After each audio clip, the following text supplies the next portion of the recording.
Long ಹಿಡ್ಕೊಂಡು ಮಾಡಿದಂತಹ reels big boss ಸ್ಪರ್ಧಿಗಳನ್ನ ಸಂಕಷ್ಟಕ್ಕೆ ತಳ್ಳಿದೆ. ವಿನಯ್ ಗೌಡ ಹಾಗೆ ರಜತ್ ಇಬ್ಬರನ್ನೂ ಕೂಡ ಪೊಲೀಸರು ವಶಕ್ಕೆ ಪಡೆದಿದ್ದಾರೆ. ಬಸವೇಶ್ವರ ನಗರ ಪೊಲೀಸರು ಇಬ್ಬರನ್ನೂ ಕೂಡ ವಶಕ್ಕೆ ಪಡ್ಕೊಂಡಿದ್ದಾರೆ. ಲಾಂಗ್ ಹಿಡ್ಕೊಂಡು ಇಬ್ರು ಕೂಡ ರೀಲ್ಸ್ ಮಾಡಿದ್ದು, ಆ ರೀಲ್ಸ್ ನ ರಜತ್ ಇನ್ಸ್ಟಾಗ್ರಾಮ್ ಅಕೌಂಟ್ ನಲ್ಲಿ ಅಪ್ಲೋಡ್ ಮಾಡಲಾಗಿತ್ತು. ಆ ನಂತರದಲ್ಲಿ ಕಳೆದ 3 ದಿನಗಳಿಂದ ಆ ರೀಲ್ಸ್ ಸಿಕ್ಕಾಪಟ್ಟೆ ವೈರಲ್ ಆಗಿತ್ತು. ವಿಡಿಯೋ ವೈರಲ್ ಆಗ್ತಾ ಇದ್ದ ಹಾಗೆ ಕೇಸ್ ದಾಖಲಾಗುತ್ತೆ. ಬಸವೇಶ್ವರ ನಗರ ಠಾಣೆಯಲ್ಲಿ ಇಬ್ಬರ ವಿರುದ್ಧ ದೂರು ದಾಖಲಾಗುತ್ತೆ ಶಸ್ತ್ರಾಸ್ತ್ರ ಕಾಯ್ದೆಯ ಅಡಿಯಲ್ಲಿ. ಆ ದೂರು ದಾಖಲಾಗ್ತಾ ಇದ್ದ ಹಾಗೆ ಎಫ್ಐಆರ್ ದಾಖಲಾಗಿದೆ. ಎಫ್ಐಆರ್ ದಾಖಲಾದ ಬಳಿಕ ಇಬ್ಬರಿಗೂ ಕೂಡ ವಿಚಾರಣೆಗೆ ಹಾಜರಾಗುವುದಕ್ಕೆ ಪೊಲೀಸರು ನೋಟಿಸ್ ಅನ್ನ ಕೊಟ್ಟಿರ್ತಾರೆ. ಈಗ ಸಂಜೆಯ ವೇಳೆಗೆ ರಜತ್ ಹಾಗೆ ವಿನಯ್ ಗೌಡ ಇಬ್ಬರನ್ನೂ ಕೂಡ ವಶಕ್ಕೆ ಪಡೆಯುವಂತಹ ಕೆಲಸವನ್ನ ಬಸವೇಶ್ವರ ನಗರ ಠಾಣೆಯ ಪೊಲೀಸರು ಮಾಡಿದ್ದಾರೆ. ಹಾಗಾದ್ರೆ ಆ ವಿಡಿಯೋದಲ್ಲಿ ಇದ್ದಿದ್ದೇನು? ಒಂದ್ಸಲ ಆ ವಿಡಿಯೋ ನೋಡ್ಕೊಂಡ್ ಬರೋಣ ಬನ್ನಿ. ಇದೇ ರೀಲ್ಸ್ ನೋಡಿ ರಜತ್ ಹಾಗೆ ವಿನಯ್ ಗೌಡಗೆ ಸಂಕಷ್ಟವನ್ನ ತಂದೊಡ್ಡಿದ್ದು. ವಿನಯ್ ಗೌಡ RR ನಗರ ಪೊಲೀಸರಿಗೆ ಇವತ್ತು ಒಂದು ಸ್ಪಷ್ಟನೆಯ ಲೆಟರ್ ಅನ್ನ ಕೊಟ್ಟಿದ್ರು. ಆ ಲೆಟರ್ ನಲ್ಲಿ ಇದ್ದಿದ್ದೇನು? ಒಂದು ರಿಯಾಲಿಟಿ ಶೋನಲ್ಲಿ ನಾವಿಬ್ರು ಕೂಡ ಭಾಗಿಯಾಗಿದ್ದೀವಿ. ಆ ರಿಯಾಲಿಟಿ ಶೋನಲ್ಲಿ ರಜತ್ ದರ್ಶನ್ ಪಾತ್ರದಲ್ಲಿ ಆ ಪರ್ಟಿಕ್ಯುಲರ್ ಡೇ ಯಾವತ್ತು ಶೂಟ್ ನಡೀತೋ ಅವತ್ತು ಕಾಣಿಸ್ಕೊಂಡಿದ್ರು. ನಾನು ಪುಷ್ಪಾ 2 ಸಿನಿಮಾದ ಅಲ್ಲು ಅರ್ಜುನ್ ಪಾತ್ರದಲ್ಲಿ ಕಾಣಿಸಿಕೊಂಡಿದ್ದೆ ಅಂತ ಹೇಳಿ. ರೈಟ್. ಹಿರಿಯ ವಕೀಲರಾಗಿರುವಂತಹ ಶ್ಯಾಮಸುಂದರ್ ಅವರು ನಮ್ಮ ಜೊತೆ ದೂರವಾಣಿ ಸಂಪರ್ಕದಲ್ಲಿದ್ದಾರೆ. ಸರ್ ನಮಸ್ಕಾರ. ನಮಸ್ಕಾರ, ಹೇಳಿಮ್ಮ. ಸರ್, ವಿನಯ್ ಗೌಡ ಹಾಗೆ ರಜತ್ ಇಬ್ರು ಕೂಡ ಬಿಗ್ ಬಾಸ್ ಸ್ಪರ್ಧಿಗಳು. ಅವ್ರು ಮಾಡಿದಂತಹ ಒಂದು ರೀಲ್ಸ್, ಲಾಂಗ್ ಹಿಡ್ಕೊಂಡು ರೀಲ್ಸ್ ಮಾಡಿದ್ದಾರೆ. ಆ ರೀಲ್ಸ್ ನಿಂದ ಸದ್ಯ ಅವರನ್ನ ಪೊಲೀಸರು ವಶಕ್ಕೆ ಪಡ್ಕೊಂಡಿದ್ದಾರೆ. ಸರ್, ಮುಂದೆ ಏನಾಗಬಹುದು ಈ ಕೇಸ್ನಲ್ಲಿ ಅಂತ ಹೇಳಿ? ಈಗ ಪೊಲೀಸ್ನವ್ರು ಕೇಸ್ ರಿಜಿಸ್ಟರ್ ಮಾಡ್ಕೊಂಡಿರೋದು ಅವ್ರದ್ದೊಂದು ವರ್ಷನ್ ಇರುತ್ತೆ. ಈ ತರ ಬ್ರ್ಯಾಂಡಿಶಿಂಗ್ ಆಫ್ ವೆಪನ್ಸ್ ಏನಿದೆ ಅಂದ್ರೆ ಶಸ್ತ್ರಾಸ್ತ್ರಗಳನ್ನ ಈ ತರ ಫ್ಲಾಶ್ ಮಾಡ್ಕೊಂಡು ಓಡಾಡ್ತಕ್ಕಂಥದ್ದು, ಅದು ಆರ್ಮ್ಸ್ ಆಕ್ಟ್ ಕೆಳಗಡೆ ಅಪರಾಧ. ಓಕೆ, ಸೊ ಹಾಗಾಗಿ ಪೊಲೀಸ್ನವರು ಅವ್ರ ವರ್ಷನ್ ಮೇಲೆ ಮಾಡ್ಕೊಂಡಿರ್ತಾರೆ.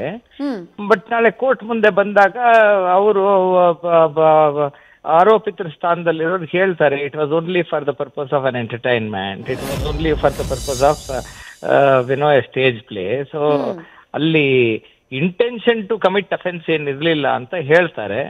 So that may be acceptable also. ಈಗ ನೋಡಿ ಏನಾಗುತ್ತೆ ಅಂದ್ರೆ, ಈಗ ಬರೀ ಬ್ರ್ಯಾಂಡಿಶಿಂಗ್ ಆಫ್ ದ ವೆಪನ್ಸ್, ಈ ಮೊನ್ನೆ ಯಾರು ಒಂದಷ್ಟು ಜನ ಹುಡುಗರು ಈ ವೀಲಿಂಗ್ ಮಾಡ್ಕೊಂಡು ಅವರೆಲ್ಲ ರೋಡ್ಗಳಲ್ಲಿ ಅವರು they're not doing it for the purpose of enacting reels or enacting a small cinema type story. They're doing it for the purpose of flashing, ಏನೋ ನಮ್ಮ ಹತ್ರ ವೆಪನ್ಸ್ ಇದೆ ಅಂತ.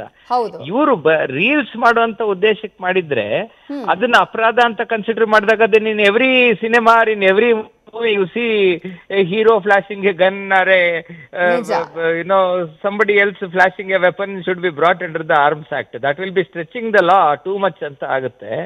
ಸೊ ಹಾಗಾಗಿ they have a valid defense. ಅವ್ರು ಅದನ್ನ court ಮುಂದೆ establish ಮಾಡ್ಬೇಕಾಗುತ್ತೆ ಅಷ್ಟೇ. This was not for the purpose of creating fear or striking terror in the society. It was for the purpose of a cinematic enactment, a cinematic show ಅಂತ ಹೇಳ್ಬೋದು. That will be a good defense. But ಆ ಸಂದರ್ಭದಲ್ಲಿ ಈಗ ತುಂಬಾ ಜನ ಈ reels ಮಾಡೋರು, ಕೆಲವು ಹುಡುಗರೆಲ್ಲ ರೀಲ್ಸ್ ಮಾಡೋದು ಹದಿಹರಿಯದ ಹುಡುಗರು ಈ ಮಚ್ ಹಿಡ್ಕೊಂಡು ಲಾಂಗ್ ಹಿಡ್ಕೊಂಡು ರೌಡಿಗಳ ತರ, ಸಿನಿಮಾ ಹೀರೋಗಳ ತರ ಪೋಸ್ ಕೊಡೋದಿದೆಯಲ್ಲ, ಅದಕ್ಕೆ ಎಂಟರ್ಟೈನ್ ಮಾಡಿದ ಹಾಗೆ ಆಗಲ್ವಾ ಸರ್? ಈಗ ಇವರಿಗೆ ಇದು ಅಪರಾಧ ಅಲ್ಲ ಅಂತ ಕನ್ಸಿಡರ್ ಮಾಡಿದ್ರೆ? ಅದೇ ನಾನು ಹೇಳಿದ್ದೆ. See, if these people take a defence, it was only for the purpose of creating a piece of art. ಅಂದ್ರೆ ಈಗ ಸಿನಿಮಾ, ಒಂದು ಸ್ಕಿಟ್ಟು ಅಥವಾ ಬೇರೆ ಇನ್ನೇನೋ ಒಂದು ಸ್ಟೇಜ್ ಪರ್ಫಾರ್ಮೆನ್ಸ್, ಆ ತರದ ಒಂದು ಕಾಂಟೆಕ್ಸ್ಟ್ ಅಲ್ಲಿ ಮಾಡಿದ್ರೆ ಪರವಾಗಿಲ್ಲ. ಅದನ್ನ ಕ್ಷಮಿಸಲಿಕ್ಕೆ ಅಥವಾ ಡಿಫೆನ್ಸ್ ಅನ್ನ ಸ್ವೀಕಾರಕ್ಕೆ ಯೋಗ್ಯವಾಗಿರ್ತಕ್ಕಂಥದ್ದು. ಅದು ಬಿಟ್ಟು ಸುಮ್ನೆ ನಾನು ರೀಲ್ಸ್ ಮಾಡ್ಬೇಕು ಅನ್ನೋ ಉದ್ದೇಶದಿಂದ ರೌಡಿಗಳ ಜೊತೆ ಓಡಾಡ್ಕೊಂಡು ಒಂದು ರೀಲ್ಸ್ ಮಾಡೋದು, ನನ್ನ ಹತ್ರ ಗನ್ ಇದೆ ಅಂತ ತೋರಿಸ್ಕೊಳ್ಳೋದಕ್ಕೆ ಒಂದು ರೀಲ್ಸ್ ಮಾಡೋದು, ಅವೆಲ್ಲ ಮಾಡಿದ್ರೆ that amounts to an offence under the act. So purpose of that ಅನ್ನೋದು ಬರುತ್ತದೆ ಆಗ. ಅಂದ್ರೆ what is the purpose of that? ಈಗ ಸುಮ್ಮನೆ ನನ್ನ ಹತ್ರ ಗನ್ ಇದೆ ಅಂತ ತೋರಿಸ್ಕೊಳ್ಳೋದಕ್ಕೆ ನಾನೊಂದು ರೀಲ್ಸ್ ಮಾಡಿ ಹಾಕ್ಬಿಟ್ರೆ then that is violation of law. ಅದೇ ನಾನು ಏನೋ ಒಂದು ಡ್ರಾಮಾ ತರ ಮಾಡ್ತಾ ಇದ್ದೀನಿ ಅಥವಾ ಒಂದು ಸಣ್ಣ ಒಂದು ಶಾರ್ಟ್ ಫಿಲ್ಮ್ ತರ ಮಾಡ್ತಾ ಇದ್ದೀನಿ, ಆ ಒಂದು ಸಂದರ್ಭದಲ್ಲಿ ಆ ಒಂದು ಕಂಟೆಕ್ಸ್ಟ್ ನಲ್ಲಿ ಇದೇನಾದ್ರೂ ಮಾಡಿದ್ರೆ then you can't put that into the basket of something intended to strike terror ಅಥವಾ something intended to flash weapons. And ಇದೆಲ್ಲ ಏನಪ್ಪಾ ಅಂದ್ರೆ ಈ ವೆಪನ್ಸ್ ತೋರಿಸೋದನ್ನ ಯಾಕೆ ಅಪರಾಧ ಅಂತ ಕನ್ಸಿಡರ್ ಮಾಡಿದ್ದಾರೆ ಅಂದ್ರೆ, it strikes terror in the minds of the public. ಅಂದ್ರೆ ಜನರ ಮನಸ್ಸಿನಲ್ಲಿ ಭಯೋತ್ಪಾದನೆ ಉಂಟು ಮಾಡುತ್ತದೆ. ಯಾವ ಮಟ್ಟದ್ದೇ ಆಗ್ಬೋದು, ದೊಡ್ಡ ಮಟ್ಟದ ಆಗ್ಬೋದು. ಭಯೋತ್ಪಾದನೆಯ ಉದ್ದೇಶ ಇರಬಾರ್ದಷ್ಟೇ. ಬರೀ ಒಂದು ರೀಲ್ಸ್ ಮಾಡಿ ನಾನೇನೋ ಒಂದು ಕಾಂಟೆಕ್ಸ್ಟ್ ಅಲ್ಲಿ ಒಂದು ಇದ್ ಮಾಡ್ತಾ ಇದ್ದೆ ಅನ್ನೋದು ಬೇರೆ. ಈಗ ಅವನು ಆ ಹುಡುಗ ಯಾರೋ ಒಬ್ಬ ಮಾಡಿದ್ನಲ್ಲಮ್ಮ ಅದೇ ತರ, ಅದ್ಯಾರೋ ಡ್ರೋನ್ ಹುಡುಗ ಏನ್ ಮಾಡ್ದ, ಹೋಗಿ ಅಲ್ಲೆಲ್ಲೋ ಯಾವ್ದೋ ಸಬ್ಸ್ಟೆನ್ಸ್ ತಗೊಂಡೋಗಿ ಅದನ್ನೇನೋ ಒಂದು ಪ್ರಾಕ್ಟಿಕಲ್ ಮಾಡ್ಬಿಟ್ಟ. ಹೌದು. ಎರಡು ಇಂಪಾರ್ಟೆಂಟ್ ಮ್ಯಾಟರ್ ಆಗ್ತವೆ ಇಲ್ಲಿ. ಒಂದು ಉದ್ದೇಶ, ಎರಡು ಯೂಸ್ ಮಾಡ್ತಾ ಇರುವಂತ ವಸ್ತುಗಳೇ ಪ್ರಾಹಿಬಿಟೆಡ್ ವಸ್ತುಗಳಾಗಿದ್ರೆ.